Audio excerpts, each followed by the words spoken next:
I'm Robert John Hadfield. Thank you so much for joining us for this special event. Today we're celebrating the life, the music, and the incredible legacy of Ozzy Osbourne with a 24-hour marathon featuring some of our favorite Ozzy and Black Sabbath videos from the Audio Mover archives. If you're new here, welcome. Audio Mover is dedicated to the history of classic rock.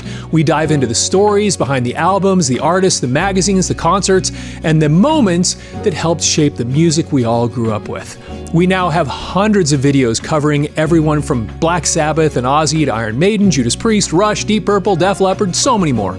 As many of you know, one of the highlights of this channel came last year when Jack Osbourne shared one of our Ozzy tribute videos. That single post introduced Audio Mover to thousands of new viewers around the world, and we're incredibly grateful for everyone who has joined this community since then. So throughout today's marathon, we'd love to hear from you. Leave a comment, tell us where you're watching from, share your favorite Ozzy memory, or simply let us know which album has meant the most to you over the years.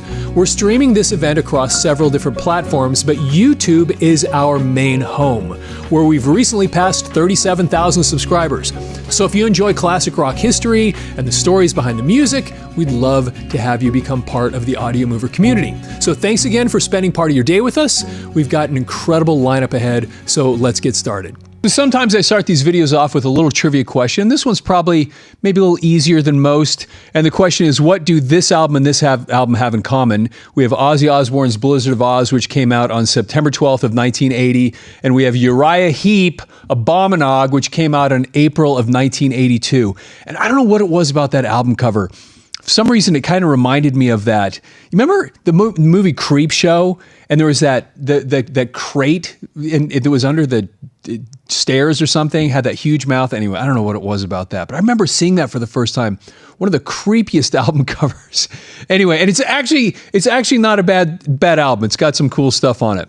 But anyway, what got me thinking about this was I was looking at this old Hit Parader magazine. This is from fall of 1984. I was reading this article about Ozzy, and there were some really interesting things in here. First of all, did you know that Ozzy protested one of his own shows? He talks about that in here. He also talks about one of the bands he worked with that was the same offstage and on stage, and was sometimes even too crazy for him. Also briefly talks about how this is no longer called Blizzard of Ozz. It's just kind of his solo thing. And I know that's kind of a strange issue, but he actually addresses it a little bit in this article. And so I'm going to read this to you, and it says, "Inside the Asylum. With Bark at the Moon securing his position as the high priest of macabre metal, Ozzy Osbourne remains one of the most controversial and popular figures in rock history.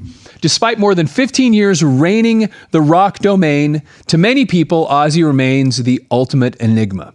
A man capable of being a bat-biting geek." That's kind of a funny... Do you remember that word being used that way? I don't know. Anyway, just was a strange word to use there. Bat-biting geek, or a charming gentleman with equal aplomb. Here now is an inside look at Ozzy Osbourne, the man, the myth, the loon. Okay, Hit Parader. Ozzy, looking back over your career, is there anything that you'd have changed? Ozzy, really not a darn thing.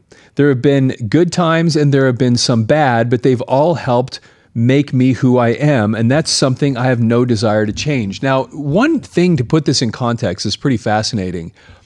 When this article is being published, Ozzy is 35. And so he's been around for a little while now, but still, you know, you think of those things in those terms, and that's still so, I mean, to me right now, thinking of 35, that's so young. But anyway, that just kind of puts this in context that he is well into his career, but compared to, you know, he just kept going and going. He was actually still fairly young. And that's what's, to me, that's also kind of interesting when you look at these interviews, to think of the fact that he's really not that far removed from Black Sabbath.